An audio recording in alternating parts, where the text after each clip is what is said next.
As we continue our series on overcoming bad passions, today's sermon addresses adultery and lust. Temptation and corruption are the downfall of many, and broken marriage covenants are all too frequent. Deceitful desires and immorality run rampant. But there are answers and protection in God's Word. Let's join Pastor Seth. I have done my share over the last 40-some years of doing premarital counseling. I have yet to sit down with a young couple who are excited about getting married and say to me, I think it's likely that we may end up in an affair. Haven't heard that yet. But I've had plenty of my folks who've tried to recover from the carnage that comes from that. Nobody believes that could happen to them, at least not that I've met. And yet you've heard stories. Maybe you were raised in a home where this happened.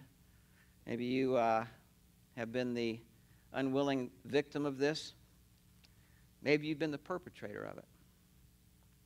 There are lots of folks involved in this. How does this happen?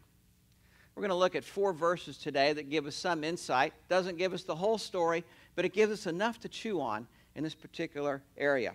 Jesus said, "You have heard it was said, 'Do not commit adultery.'" And as the people understood the commandments, unfortunately, they just thought, well, if I haven't committed sexual adultery or physical adultery, check mark. Haven't done that. I'm good. That's how people today think. It's hard in our particular culture to think about adultery and see it for sort of the horror it is. When I was growing up, this is about 50 years ago, I remember adultery was a tremendous taboo. It was the kind of thing that nobody talked about. Nobody wanted to say anything. If there were couples that were splitting up, you really didn't know why if this was involved. There was a strong stigma attached to it and an element of shame. I remember one night when I was in junior high, my parents came home from a party. I think my dad had had too much to drink. The 3 of us kids were upstairs trying to sleep, and I remember my mom and dad downstairs arguing. I don't remember much about the argument, but in her mind, she thought that my dad had gone into a closet or something, it's a little bit vague to me, and had been with somebody he shouldn't have been with. Now, I remember laying in bed and trying to wrap my hands around that. My world had suddenly changed. The secure, loving world I thought I was being raised in had just gotten shaken. Now, I never did ask either my mother or father then or later or ever what really happened. And I think part of the reason I didn't do that was I really didn't want to know.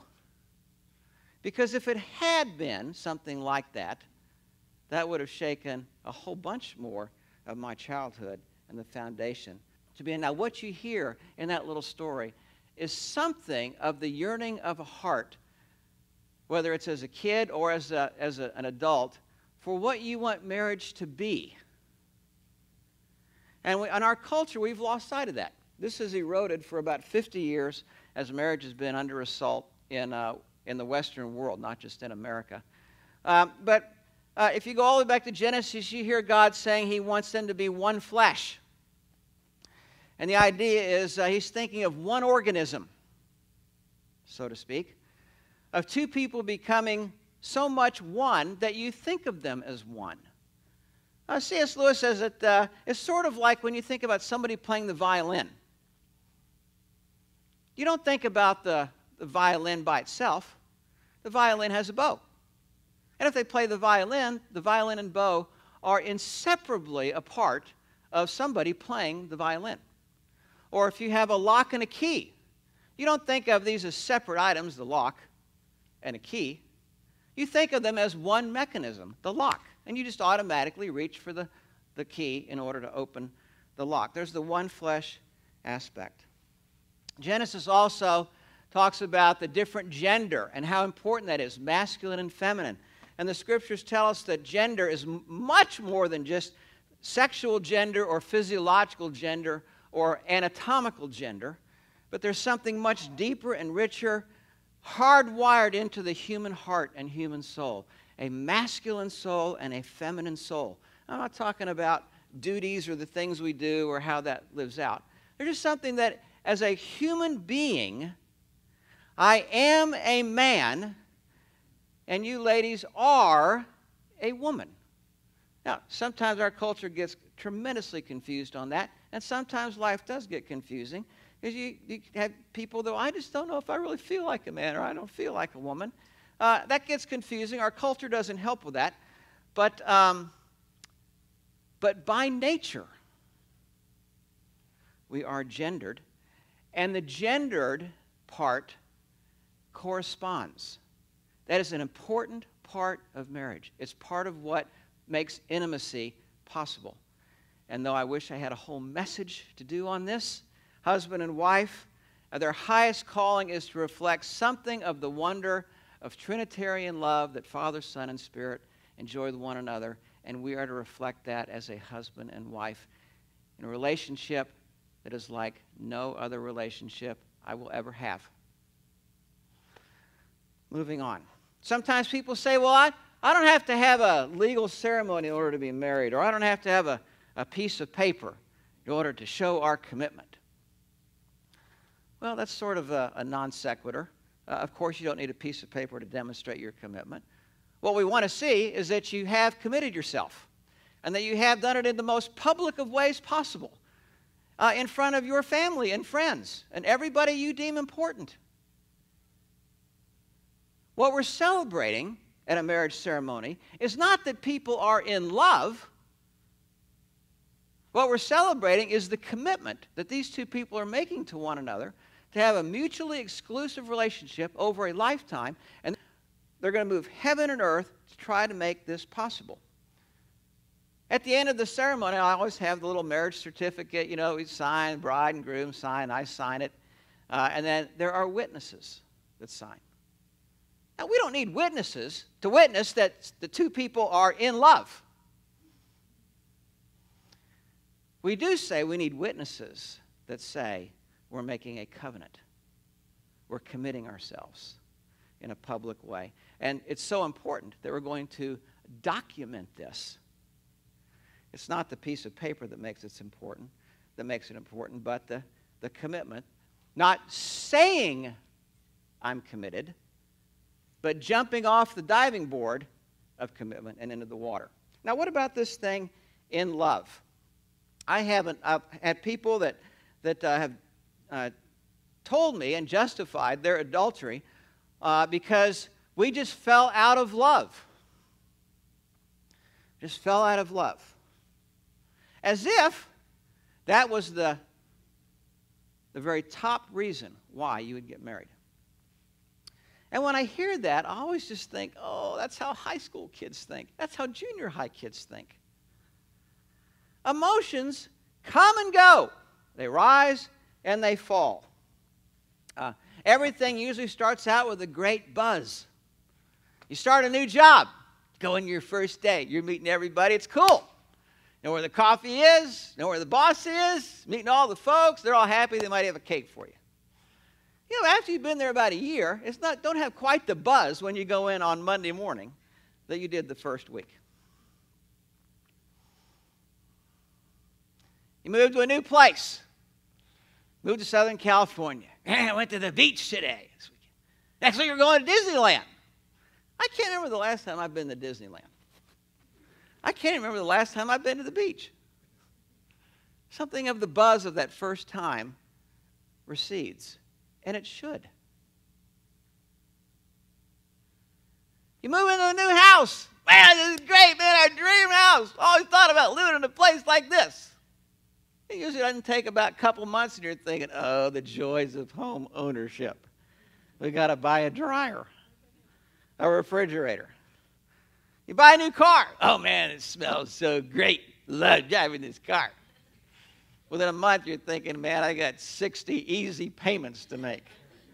And loses a little bit of that buzz. Emotions rise and fall.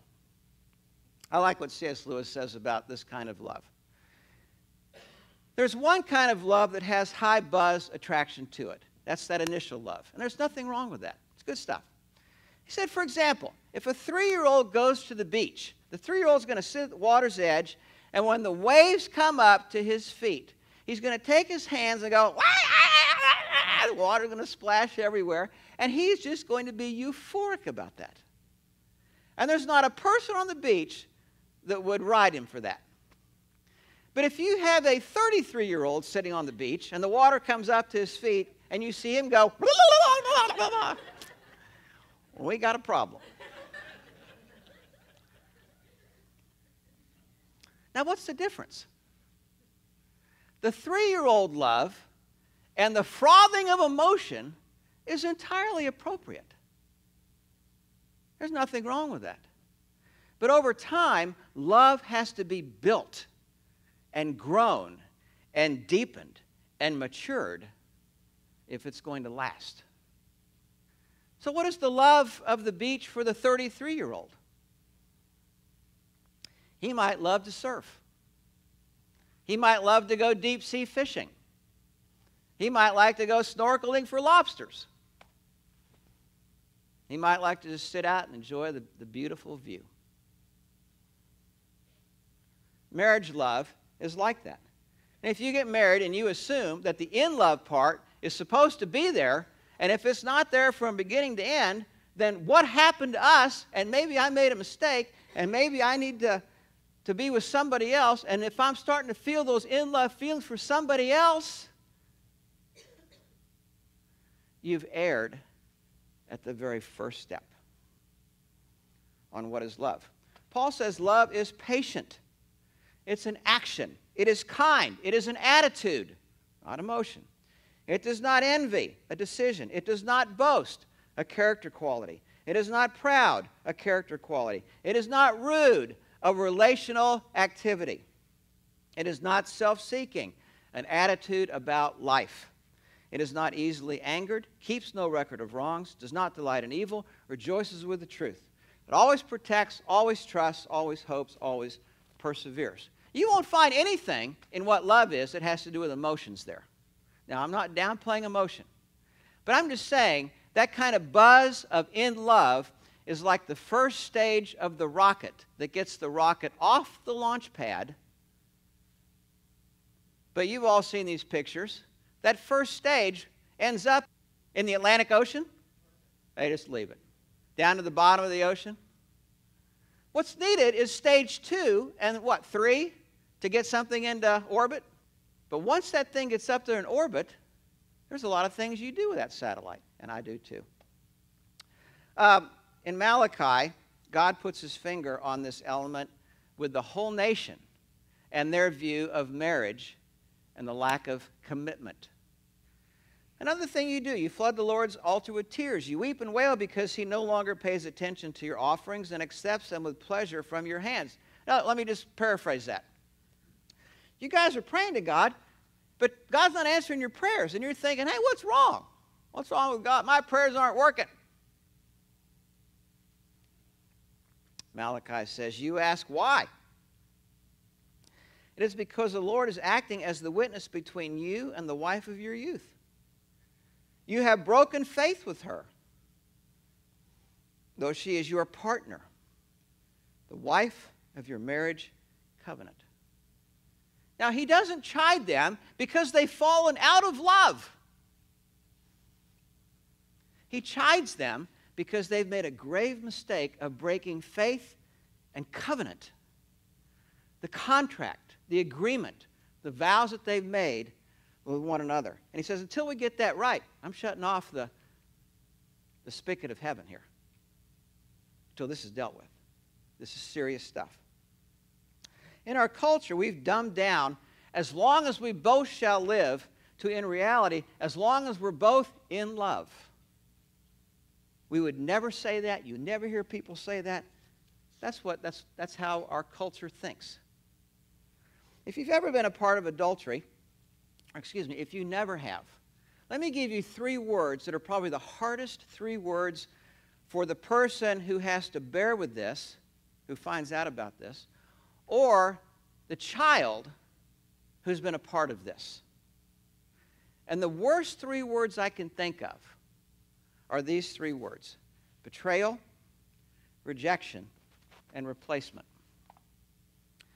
Now, I've had plenty of kids in my office of all ages and some adults who are kids, and they've told me the hardest thing about this was that it seemed to them that their father or their mother chose somebody else over them. Now, I've talked to lots of adults who are trying to convince their kid that's not the case. But rarely are the children convinced, because in their mind they know that mom and dad should be the top faces at the totem pole in their hearts. And they know, that they should be next. Faces 2, 3, and 4 if there are 3 kids in the family. And everybody else falls under that. And they're thrilled that they are not up there at the top face with you. They're thrilled your spouse is the top face together. That's how they want it to be, even more so than your love for them.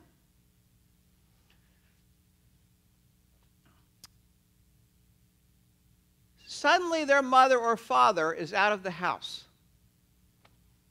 They see them half the time. What happened?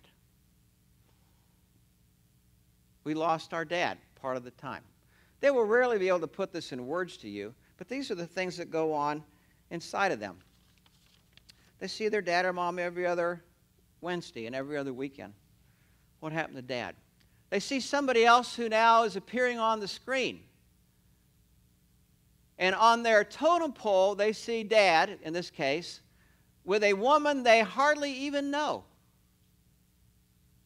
And everybody on that totem pole in their heart has dropped down a notch.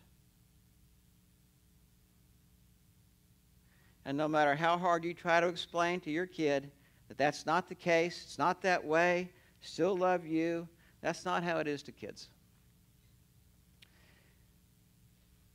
They feel replaced. And in a lot of ways, that's true. If for no other reason, just time. And the sting of that rejection is hard to live with. Most kids will tell you what you want to hear for fear that they might lose more of you if they were to tell you the truth. But they tell somebody like me, or a youth worker, or a youth leader. All right, on the inside of your handout, let's look at next verse. Jesus says, you've heard it said, do not commit adultery. Verse 28, anyone who looks at a woman lustfully has already committed adultery with her in her heart. Now, most people in Western culture would look at that statement and go, what? You're telling me that if in the privacy of my home that I'm looking at porn, and from my point of view, I'm not hurting anybody, that I'm actually committing adultery? That's stupid. Or you mean to tell me that if I'm at work and a good-looking woman goes by and I give her sort of the once-over, that's the same as committing a physical adultery, sexual adultery? Is that what he's saying here? Let's look at this. The word lust is the Greek word epithumia. And the word epithumia is used in different ways. In the most broadest sense, it's used of our simple word desire. It can be good desires, it can be not so good desires. It can also, depending on the context in which epithumia is used, the word lust can be translated that way. Let's look at some verses that illustrate this. So I say, live by the Spirit, you will not gratify the desires of the sinful nature. Here he's talking about gratifying the epithumias. And the particular epithumias he's describing here are not the good ones. Desires of the sinful nature that move us in bad directions, down bad roads, that end up with bad consequences. Ephesians 2:3, all of us also lived among them at one time, gratifying the cravings. There's epithumia. Has a little bit different nuance there in this particular verse. The cravings of our sinful nature, following its desires and thoughts. So here he paints a different picture here. There's desires and thoughts that we sort of crave after, And then he says, we followed them, following its desires and thoughts, the thinking behind those. Titus 3:3. At one time we too were foolish, disobedient, deceived, enslaved by all kinds of passions and pleasures. Epithumia.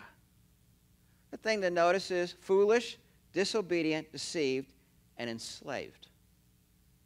We think something is just what we want, meet our deepest needs, and what he's saying here is just give that time, and what you're going to find out is you're going to be enslaved to this. You're going to hate yourself that you ever went down this road.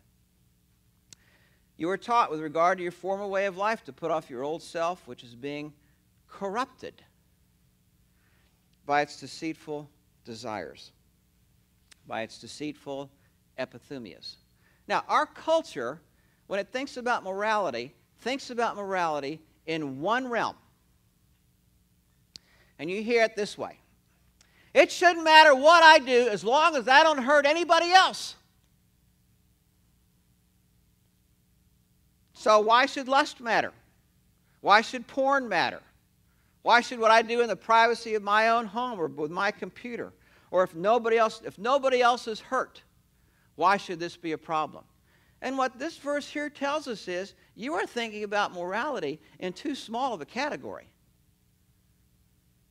The second part of morality is right here, which is being corrupted, yourself being corrupted by deceitful desires. Though you may not think this affects you at all, what the Scripture says, oh, you are blind and deceived. Because you keep doing this, and you're going to find yourself, and the word is, corrupted. There's something broken. There's something that doesn't work like it's supposed to. Think about morality number one, as our culture does, as long as I don't hurt anybody.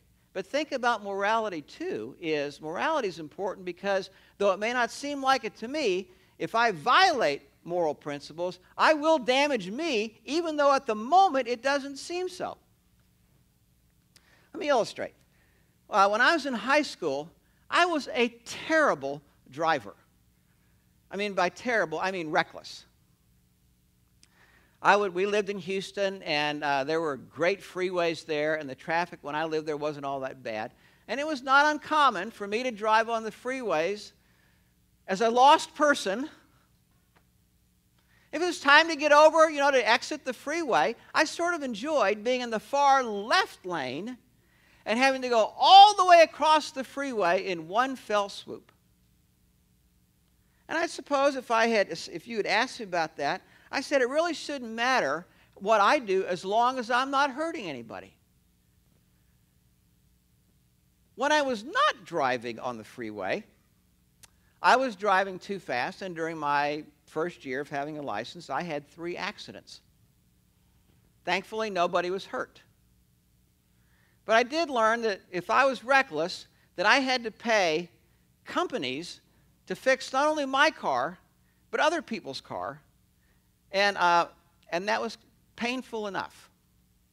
Now, in the first scenario on the freeway, it wasn't enough for me just to think, as long as I'm not banging into other cars, then I should be able to drive 100. That's morality number one. But morality number two was, eventually, I did hurt myself. Now, thankfully, I didn't hurt myself physically, but I certainly hurt myself in the pocketbook. I also hurt myself in my pride. Have you ever tried to explain to your parents how you ran the family car into a volleyball pole? It's a toughie. I did my best, but my mother and father were not too impressed by my explanation. But there's another morality that our culture ignores, and I'm going to call it morality number 3. What if I am a creature and I do not belong to myself, but I belong to God? And I am accountable to Him for how I live. Or in my driving illustration, what if the car that I was driving really was my father's, not mine, and it was, Well, I ignored all that. I drove that car like it was mine. I gas guzzled from almost every red light. I turned corners and left rubber everywhere I could. I was slamming on the brakes and enjoyed hearing the squealing of tires and that awful putrid aroma of burning rubber. Thankfully, I guess, my father never found out about how I drove his car. But in the world in which we live, your car is not yours, metaphorically speaking. You and I will all, one day, have to face God and answer to Him about how we lived our life in this world, in all three moral arenas, not just one. Now, in Proverbs chapter 7, there's a great story here about sort of how does lust end up morphing into adultery. We're just going to read through this quickly. Proverbs 7, my son, keep my words, store up my commands with you. They will keep you from the adulteress, from the wayward wife. It's important to get in the Word, stay in the Word. Let the Word, God's wisdom and His truth, guide you, not your feelings, not the feelings of being, no, this time I'm really in love. I saw among the simple the young man who lacked judgment. He was going down the street near her corner, walking along in the direction of her house at twilight as the day was fading, as the dark of night set in. This man is in the wrong place at the wrong time, flirting with danger. He is a man, as Proverbs says, who lacks judgment. Verse 10. Out came a woman to meet him, dressed like a prostitute and with crafty intent. And by the way, this story could be written either way. Male to female, female to male. She is loud and defiant. Her feet never stay at home. Now in the street, now in the squares, at every corner she lurks. In other words, she's on the prowl. She took hold of him and kissed him. With a brazen face, she said, I have fellowship offerings at home. Today I have fulfilled my vows. She pulls out the religious card. But the guy never saw that coming. Maybe this isn't so bad. So I came out to meet you. You. That's pretty flattering. I looked for you. I found you. Now, what are the hooks at the end of these fishing lines? It's not her good looks. It's her words. I covered my bed with colored linens from Egypt. I perfumed my bed with myrrh, aloes, and cinnamon. Come, let's drink deep of love. Till morning. Let's enjoy ourselves with love. My husband is not at home. He has gone on a long journey. He took his purse filled with money, will not be home until full moon. And then Solomon puts his finger right where it needs to be put. With persuasive words, she led him astray. She seduced him with her smooth talk. And then the post-mortem. All at once he followed her, like an ox going to the slaughter, or like a deer caught into a noose. And then he says, here's your application. Verse 25. Do not let your actions, your words, do not let your heart. What's the connection between adultery and lust? It's right there. Do not let your heart, your mind, how you think, the imaginings of your heart, the idealizing of another person, the wondering, I wonder what it would be like to be married to her or married to him. These are battles, Solomon says, that you better win. Many are the victims she has brought down. Her slain are a mighty throng. Her house is the highway to the grave, leading down to the chambers of death. Adultery is not one of those things that just happened. It's what results in probably thousands of lost battles in your heart and head, and eventually into your attitudes and into your feelings, and then into what you do in relationship and proximity with someone else. How do you put the brakes on this? This is on the back of your handout. Martin Luther, the theologian from about 500 years ago, said, "You can't keep birds from flying overhead, but you can keep them from building a nest in your hair." What he's saying is we're all going to be tempted. Probably tempted every day. There's not much you can do about that. And it's not sinful to be tempted. That's just human. But you can keep birds from building a nest in your hair. And here's how Jesus finishes these verses for us. If your right eye causes you to sin, gouge it out and throw it away. You're thinking, whoa, wait a minute. Read that again. If I lust, I'm supposed to gouge out my right eye and throw it away? Now, if you're a fourth grader, that's how you would read the Bible. He's using hyperbole, a common form of education. He's using exaggerated language to drive home a serious point. He's saying you're not playing with Cracker Jack here or Legos. You're playing with fire. And if that thing starts to ignite, you better put some water on that thing quick, not gasoline. It is better for you to lose one part of your body than for your whole body to be thrown into hell. Let's start out with the most standing at the edge of the cliff with temptation.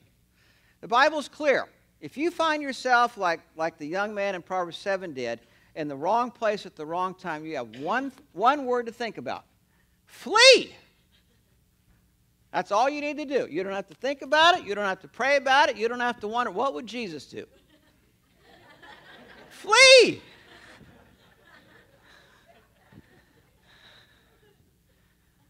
If you don't flee, then you've forgotten my new motto for my life the last 2 years, which is, I may look stupid, but I don't have to be stupid. Flee. All right. Now, what's the next one? The next one is when you're around in proximity with somebody that's not in the dangerous place. The group at work wants to go to lunch, and they've invited you to go, and suddenly the only person who can go is the new hire that's about 15 years younger than you and is dressed to the nines and smells like, well, this is bad illustration because I know nothing about perfume, but that's a bad idea to go. Bow out gracefully.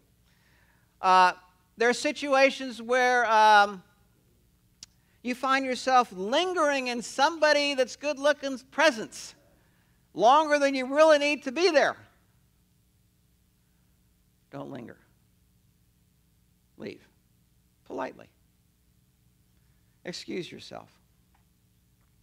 Or with the eyes, what do? You know, it's interesting to me that if you have kids, you're already all over this with your kids. We call this filters.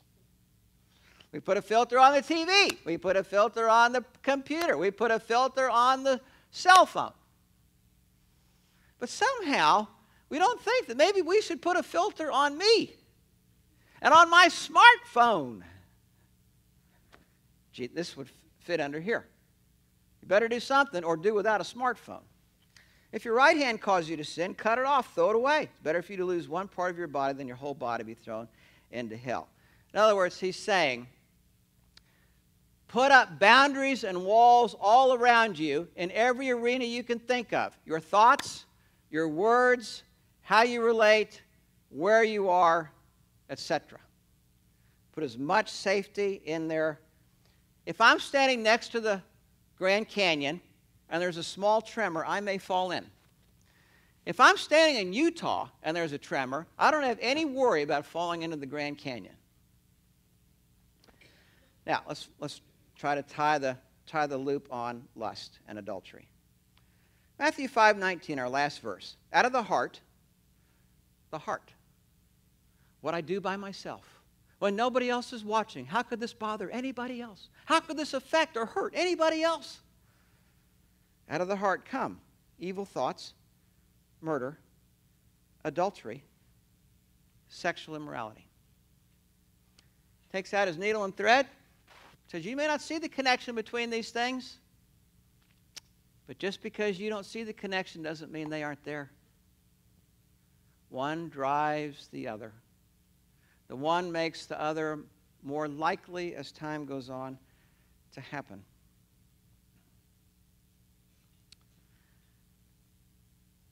Let's pray together. Father, we thank you for the wonder of grace that we sang about in our songs before the message today.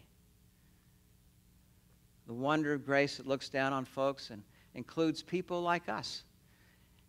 And it's not that you're sad to bring people like us into your family. You're delighted to bring people like us into your family.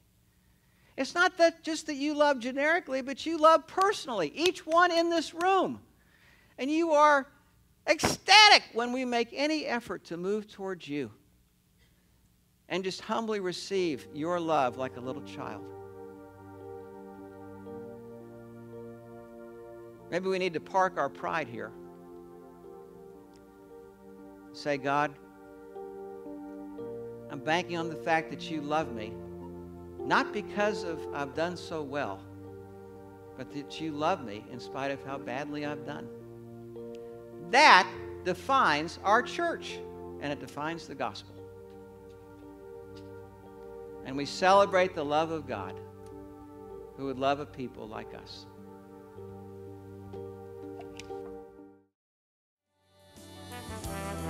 We invite you to come worship with us every Sunday at 9:30 in Irvine, California. And you can visit our website at pacificchurch.com to learn more about upcoming sermon series and our church family.